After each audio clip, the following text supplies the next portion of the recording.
It's not always about writing a check. And I've learned that it's also important about liking, following, sharing, and just really educating ourselves and advocating for different things in our own community. For example, if you're aware of doggy daycare at boarding facility in your community, advocate for cage-free within your community. Or if you're aware of a domestic violence shelter and you know that they don't provide housing to dogs or survivors, how can you as a person or as an organization support that shelter in that capacity? Hi, I'm Tori Mystic, and you're listening to the Wear, Wag, Repeat podcast, the only show dedicated to supporting women in all areas of the pet industry.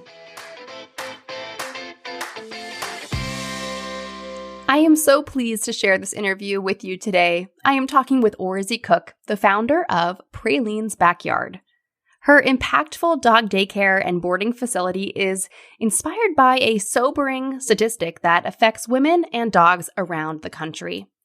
10 million people in the U.S. are affected by domestic violence each year.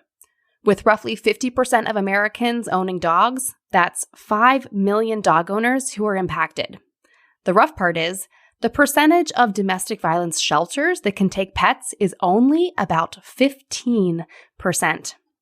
Well, Orazie plans to make a difference in those numbers by providing housing for pets of individuals who are in a housing transition due to an unsafe relationship. Especially at this time of year, I hope that this episode warms your heart to know that there are people out there making a difference in the world. In addition to talking about the soon-to-be daycare and boarding facility, Orazie shares some great advice about changing careers to follow your passion for pets. Even if you feel that you don't have any pet industry experience on your resume, you do have a skill set and a zone of genius to tap into. Speaking of a zone of genius, are you a dog walker or a pet sitting professional? Head over to petpocketbook.com to check out this all-in-one software to run your business on the go. I talked to Diane, the founder of Pet Pocketbook, on episode 246, and I want to thank them for sponsoring the podcast this month. Check out the software at petpocketbook.com. Orazie Cook is the founder of Praline's Backyard Doggy Daycare and Boarding. As a longtime volunteer at area animal shelters and domestic violence shelters in the Atlanta area, and a lover to animals and advocate for how they're treated, Orazie finally decided to open her own dog daycare and boarding facility. In addition to providing cage-free dog services to the community, she will provide housing for dogs of domestic violence survivors while they are in their own housing transition, giving them the confidence that they can leave their unhealthy living conditions with the assurance that their dogs will be cared for. This service eliminates one of the barriers survivors encounter when wanting to leave an unhealthy relationship. Praline's Backyard will be open in August 2023. Woo! Welcome, Orazie. Hello. Hi, Tori. Great to be with you. Thank you so much for coming on the show and just for the amazing work that you're doing, just the awareness of this issue and starting your own business. We've got so much to talk about. Yes. I look forward to sharing with you. So tell us a little bit about, in your bio, I feel like we touched on it. You maybe had this like light bulb moment of there's an issue that's not being addressed here. So tell us a little bit about your volunteering experience that kind of led you to want to open this facility. Great. Thank you. Well, one thing, I guess it's twofold because you mentioned how part of it is being a cage-free boarding facility. And then parallel to that is being able to provide housing for dogs that survivors of domestic violence. And so because I've had experience in both of those things, it's like merging those things. If everyone's ever been to a dog shelter or a humane society, you recognize the dogs are put in these cages. If you ever gone in there, it just probably breaks your heart a little bit, right? But still at the same time, they still need help. And I enjoy walking them. I enjoy taking care of them when I volunteered. And then it was like, it's a little different when you put your dog in a doggy daycare. They're put in a little prettier looking cage, but it's still a cage, right? So I had an interest in cage-free boarding as a part of that as one issue, one concern, right? And then as I worked volunteered at a domestic violence shelter, a lot of women mentioned how they left their animals, their cats, their dogs, whatever their animal behind. And it was a really struggle for them to leave because they left their animal behind and never knowing whatever happened to that animal. And so, and that's a lot for anyone, for me, just not knowing what happened to my dog. Even if she ran away, it's like, I know how her story ended, and I wasn't a part of that.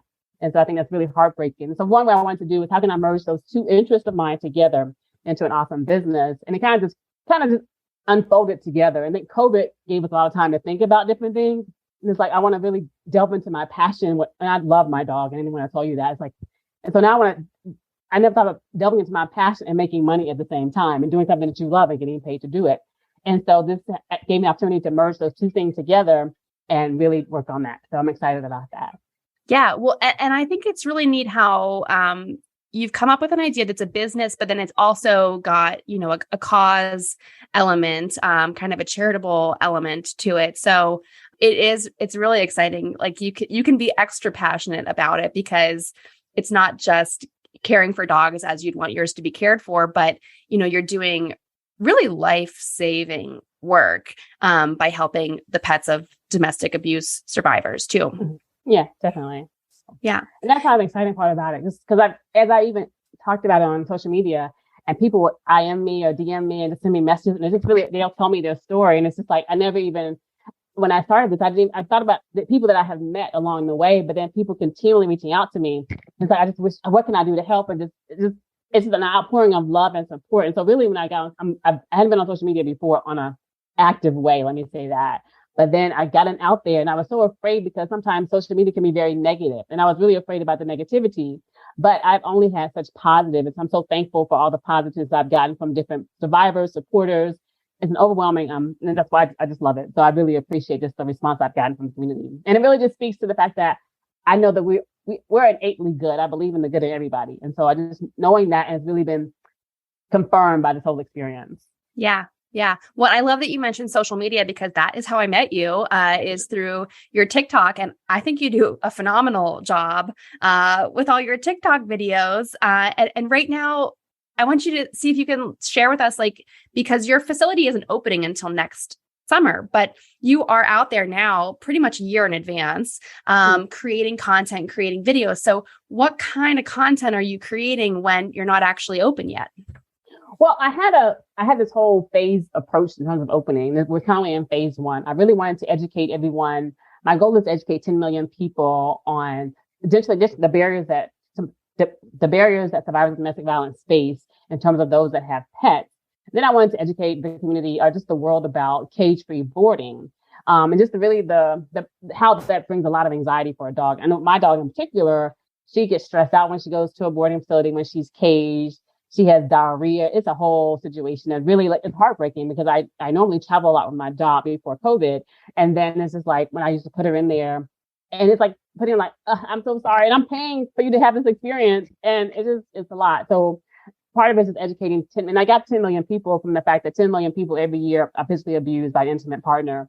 And so for each one of those people, I wanted to educate the world, 10 million people, not the world, I guess, in terms of the barriers that survivors face in terms of because people always question, why don't they leave? But there are lots of barriers. And one barrier is the fact that they don't want to leave their pets. And I just wanted to highlight that particular barrier with Praline's Backyard. Wow.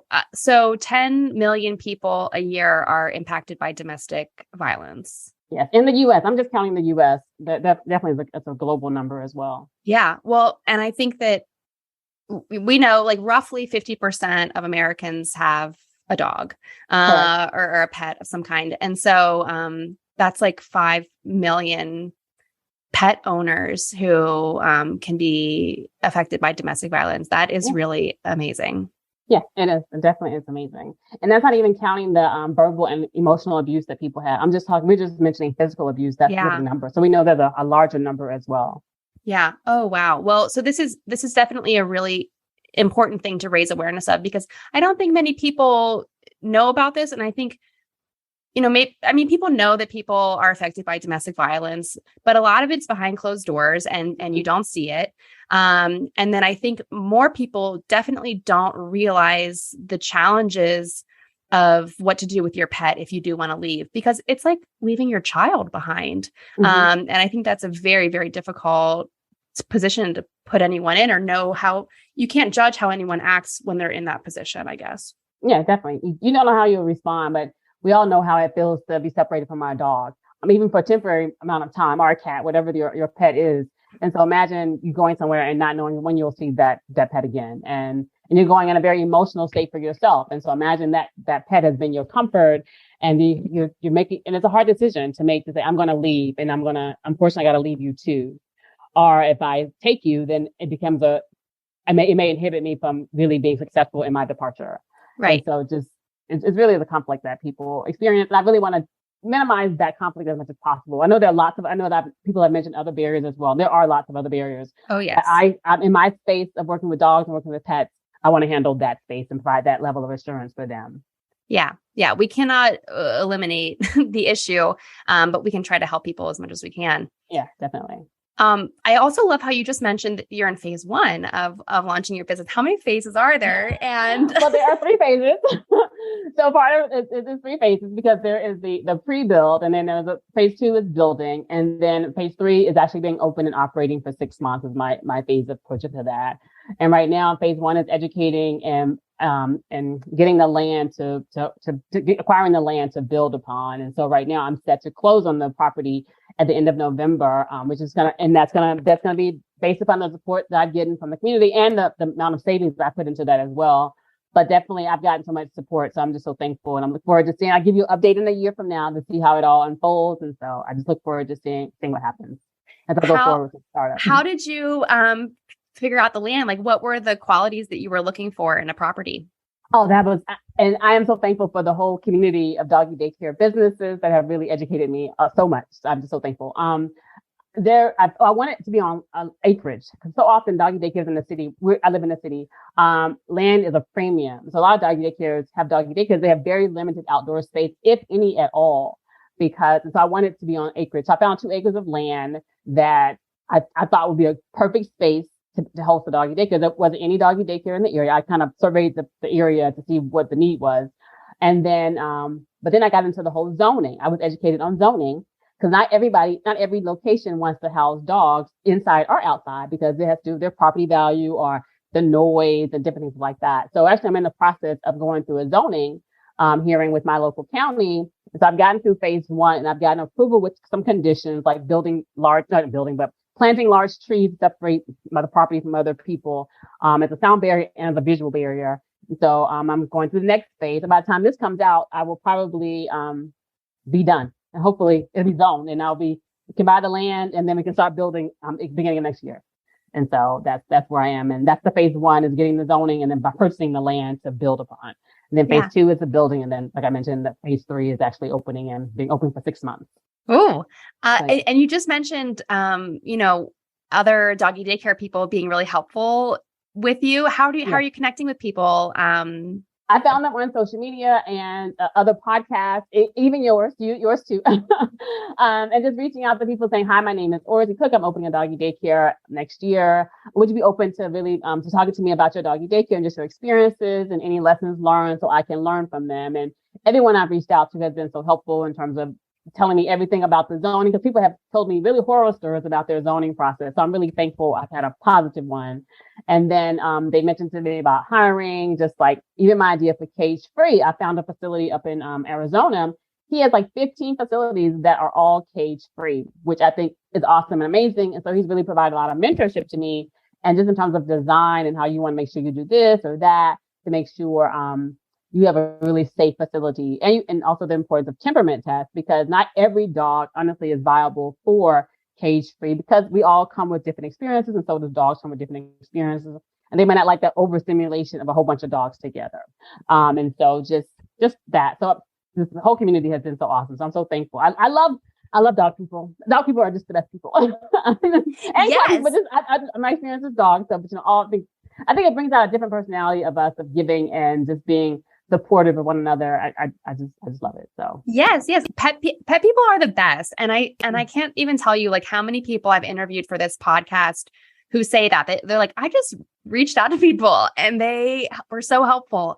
And I don't know if it's like that in other industries, because honestly, I don't really talk to people outside of the pet world.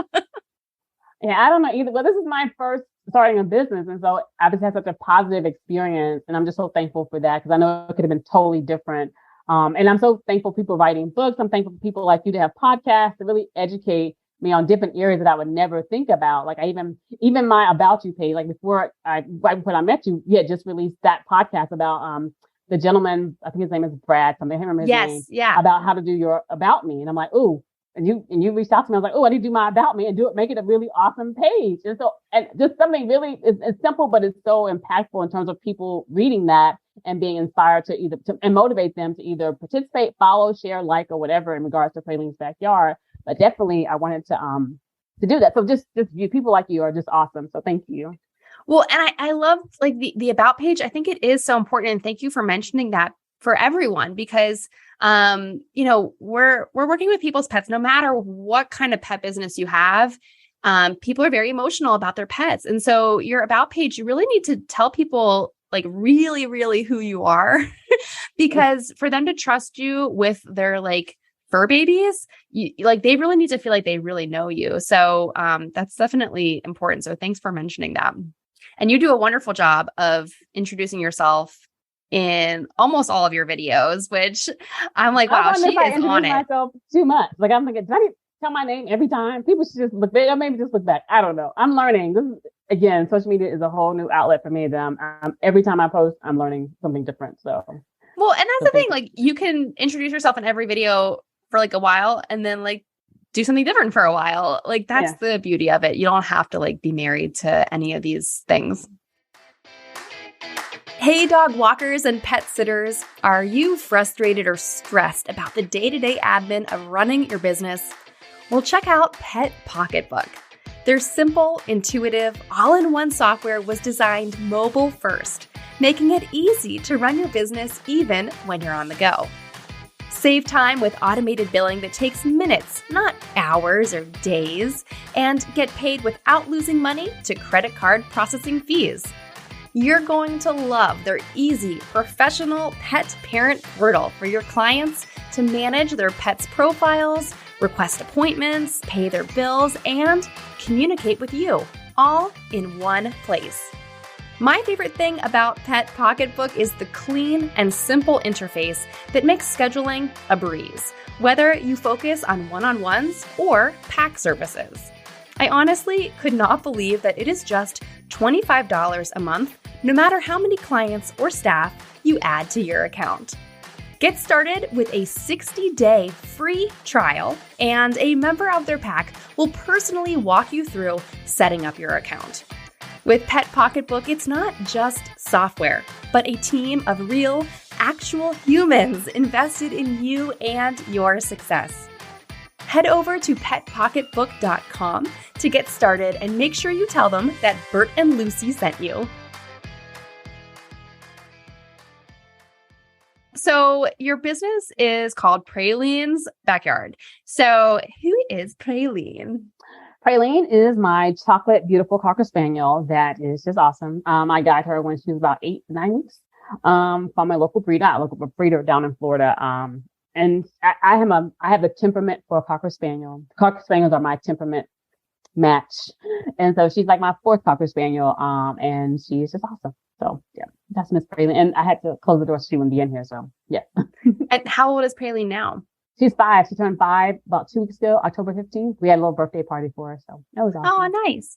And so do you think does she enjoy being around lots of other dogs? Like, will she be part of the daycare? Oh yeah, definitely. Well, yeah. She thrives in cage free. She does not thrive in being boarded and being in a cage of any sort. So she loves interaction with other dogs. So she'll love it. So yeah. Because whenever I had dogs over here for her birthday, and she was wore out by the end of the day, which is beautiful. And she enjoyed it. And these are also my friend's dogs. So she knew all the dogs. And so that's part of this whole assessment, but she thrives in that. So yeah, she's going to be living her best life. Yeah, she is. Like totally. Like I have new friends every day. So, yeah. So before we hit record, we were like kind of going off on a little tangent, and we were like, no, let's save it for the episode about like legislature and funding and different things related to let's see, how do we describe this?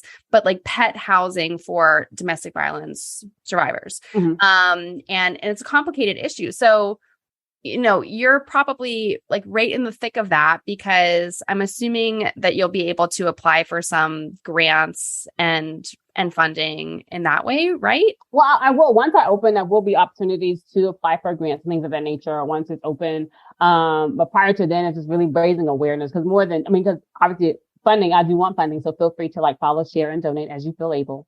But definitely there is I think with startups, it's really hard to find funding for a doggy daycare, even a foundation, even a nonprofit. It's a level of showing what you've done already. And I have a resume that speaks to a lot of things in public health.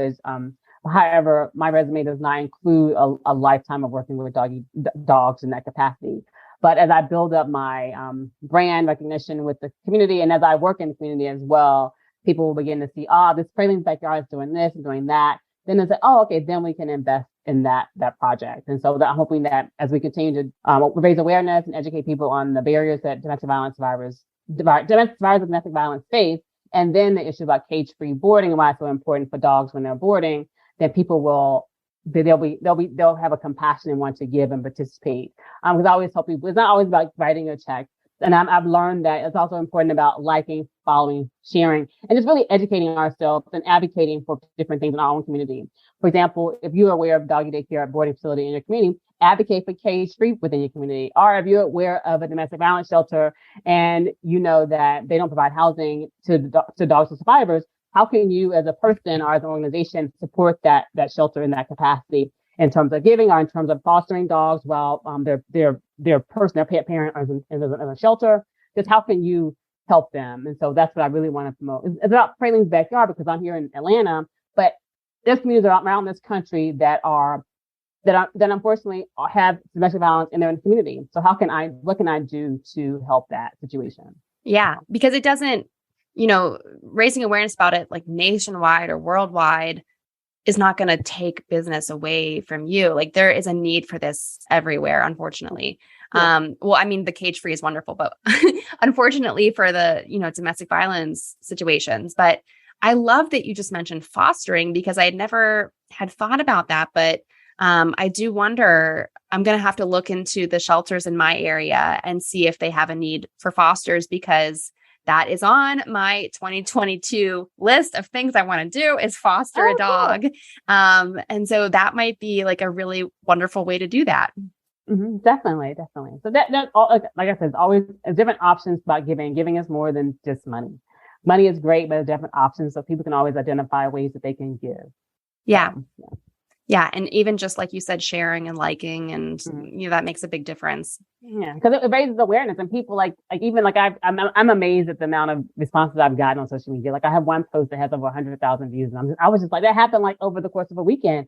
And I was just like, ooh, like I was like, I kept getting like these little dings on my phone. I was like, just wow. And I was just like, people, and it all comes from someone liking the video, and it brings the video higher and higher and higher. And so that is a level of supporting the organization or the cause just by you liking, pushing that plus sign or pushing that like sign, the heart. I don't know all the signs, but you know what I mean? The one that shares. Just push anything. Yeah, just push one of those buttons to positivity. And I think that does a lot, because even if you can't give, the next person that video is promoted up to, they might be able to give.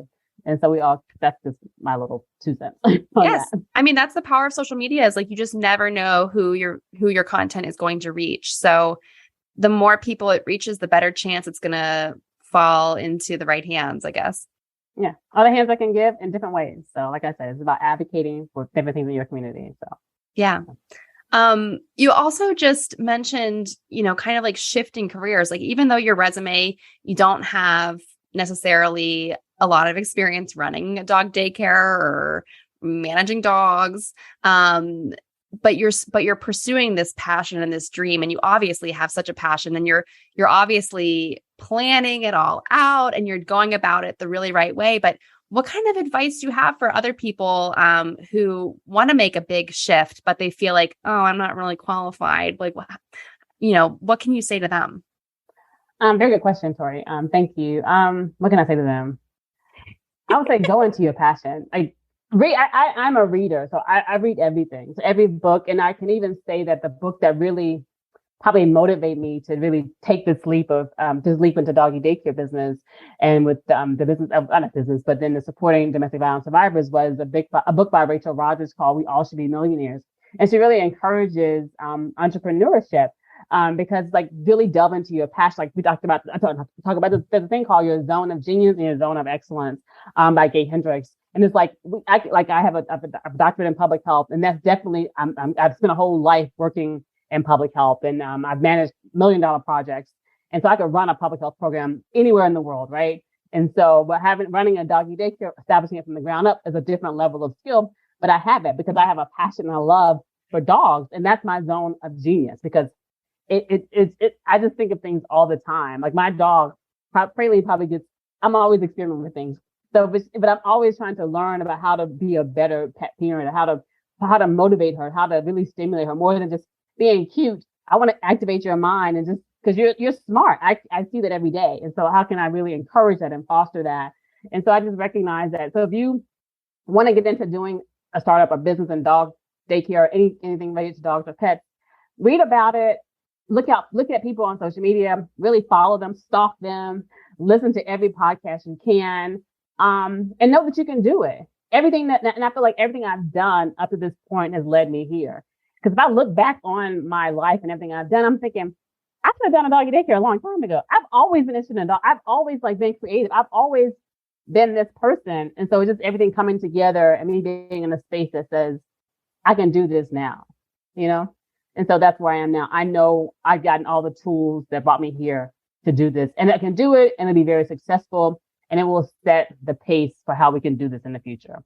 And then I'll be able to help somebody else. Because so many people that help me, I definitely have to help somebody else as I continue to grow this business. So. I mean, you're helping people right now, just sharing your story here on this show. Hundreds of people, hopefully, maybe even thousands will hear this interview. Thousands. Yes, tens of thousands will be hearing this. And I think you're going to inspire them to do something or take a chance or just maybe add on an element to their business, too, that could be really impactful. Yeah, definitely. So I'm excited. I'm just excited. I'm continually amazed and excited about what's going to happen next. And I would think I would be a little scared, but I'm not. I'm just like excited to see what happens I'm just excited to see what happens. Well, so speaking of, I want to ask you one more question. Let's see. I don't know what you're going to respond. You probably already do because you're very well planned out and thought out, but I'm wondering what your 5 or 10 year vision is for Praline's Backyard, since you haven't even opened your gates yet. So it's kind of cool because I feel like you're at this special stage where you really can brainstorm and shoot for the stars. What do you see in 5 to 10 years? Okay, well, my best friend Joseph says, because I have learned so much, I need to be a consultant already. So I imagine as I establish a cage-free doggy daycare, I make it the standard for boarding. And also I think that I'm really identifying other ways that I can partner with organizations, in addition to domestic violence shelters, and how we can house those pets. There are other venues that really, when people go into transitional houses, their dogs need to be cared for. I'm focusing on domestic violence, but there are other areas of concern as well. And so I'll continue to branch off from that. But definitely, I think I would provide consulting to help people establish cage-free facilities. And I believe in, if I'm going to provide a service to the community, I also want to give back to the community. So that's why I really had the foundation in terms of giving back to the survivors of domestic violence, because I want to give. My mom always taught me to make sure when you receive something from the community, make sure you also give back. And so my giving back is providing housing to pets of survivors. And any business I participate in, I want to make sure that they're doing that as well, because I definitely believe in giving back. Yeah. Well, wonderful. I just love hearing the excitement that you have around this and just the impact that you're going to make, because I think, especially with social media and how much you're utilizing that, I just feel like it is like a spider web that is going to just spread out and you're just going to reach so many people. And thank you for coming on my show when you're just getting started, because I think you're going to just go up, up, up, up, up, up, up. Well, thank you for just giving me a venue to even share about Praline's Backyard, Tori. I'm so thankful that you found me, and I'm thankful. You don't even know how much I'm thankful for you. I tell you, I did a binge through your podcast, so know that there's not one I have not listened to. So thank you. Well, I appreciate that. That really makes me feel so good. Yeah, because I put an episode out every single week, and then people reach out to me and like asking me questions, and I'm like, well, I have an episode about that. It's like episode 42 or 197 or something. Mm-hmm. There are so many interviews and so many stories to be heard. So I'm glad someone's listening to all of them. Yeah, I've learned so much. Let's see what I've learned. I learned about Spotify. I learned about is it Planful, the t-shirt company. I've learned about them. I learned about my bio, like I mentioned earlier. I even learned about the pedigree lady, the pedigree bookkeeping. Yes. And so just, You went way back. Yes, I did. It was just so good. Because with me being a startup and just really trying to learn everything I can, it's like, I don't know what I don't know. And so by listening to even a podcast on, like you had someone on there that was, did cat boxes, like totally nothing to do with dogs. Right. But I learned some information from that podcast just because in terms of like marketing the product, in terms of like seeing a need, and and her thing just evolved just because she saw a need. And that's like recognizing a need and then responding and giving it to the marketplace. Because if you see the need, someone else sees it too, but they haven't responded to it by creating it. And so like other people saw the need other people volunteered at domestic violence shelters and recognized the fact that survivors left their pets, but not everybody is saying, let me open up a facility to house those pets. Not everybody has the means either, or just the motivation, but and people give different ways. But it's like, if I can and I'm able to, why not? And so that's where I am at this point in my life. I wasn't maybe this 20 years ago. So right now I'm in a position to say, I can do this. And I definitely can invite people along on the journey because I believe in people and people will support me, and we support each other. So I'm excited. Well, Orazie, where can people go to learn more? Where can people go to support you? Definitely go to pralinesbackyard.com. I'm Praline's Backyard on all the social media, TikTok, Facebook, and Instagram. So yes. I have not linked on Pinterest. I know you talk about Pinterest all the time on your podcast. I didn't even think of Pinterest as a place, but I'm looking into it. So, and that's because of you, again, your podcast. So thank you for that introduction. Oh, good. Well, I look forward to seeing your pins. Everyone knows I'm Pinterest obsessed. So I can't wait to see what you do with that. But yeah, thank you so much this was such a wonderful conversation, and I hope that everyone is inspired. And thanks for sharing your story. Thank you for inviting me. I appreciate it so much, Tori. Some of the best conversations happen after the episode. Send me a note on Instagram at WearWagRepeat, or find even more women petpreneurs to connect with in our private Facebook group called Wear, Wag, Repeat Labs. If you want to dig into more episodes, resources to grow your business, or find a link to something we discussed, it is all right there for you at wearwagrepeat.com. I'll see you back here next Wednesday for a fresh conversation.